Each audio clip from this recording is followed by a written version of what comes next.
د رمضان المبارک میاشت را روانه ده او دا ډیره زیاته قیمتي میاشت ده. دا د توبې د قبلېدو میاشت ده. دې میاشت کې د الله تبارک وتعالی سره روغه وکئ. دې میاشت کې الله رب العزت ته توبې وباسئ. دې میاشت کې الله تبارک وتعالی په کثرت سره یاد کئ. دې میاشت کې د الله د کلام تلاوت وکئ. دې میاشت کې د الله رب العزت اطاعت وکئ. دې میاشت کې د جناب محمد رسول الله صلی الله علیه وسلم د سنتو پابندي وکئ. دا زمونږ دپاره چې دی نو ضروري ده. ځان له یو داسې غونډې ټم ټیبل جوړ کړو چې مونږه د خپله ورځ او شپه د تقسیم کو. په دې کې د الله د کلام تلاوت، په دې کې نوافل، په دې کې دغه شانتې د قرآن تلاوت او د الله رب العزت یاد چې دی نو دا پکې په کثرت سره وکړو. ای یوټیوبرانو، ای ټیک ټاک والو، ای فیسبوک والو، اکثر بند شئ د الله رب العزت نافرمانی پرېږدئ. د الله د نافرمانۍ نه ځان وساتئ، د دې نه ځان بند کئ. دا ډیره عظیمه میاشت ده. په دې کې الله رب العزت ته توبې وباسئ. الله رب العزت توبې د انسان چې دی نو دا قبلوي.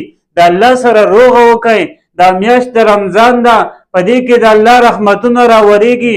په دې کې الله تبارک وتعالی غټ شیاطین تړي د پاره د دې چې زما مسلمان ګمراه نشي.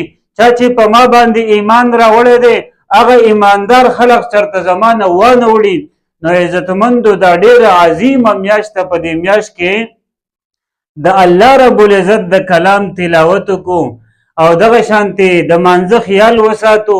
دغه شان د الله رب العزت یاد پکې وکړو نو دا به زمونږ دپاره ډېره زیاته بهتره وي. او بیا په دې کې د یو بل سره همدردي وکړو.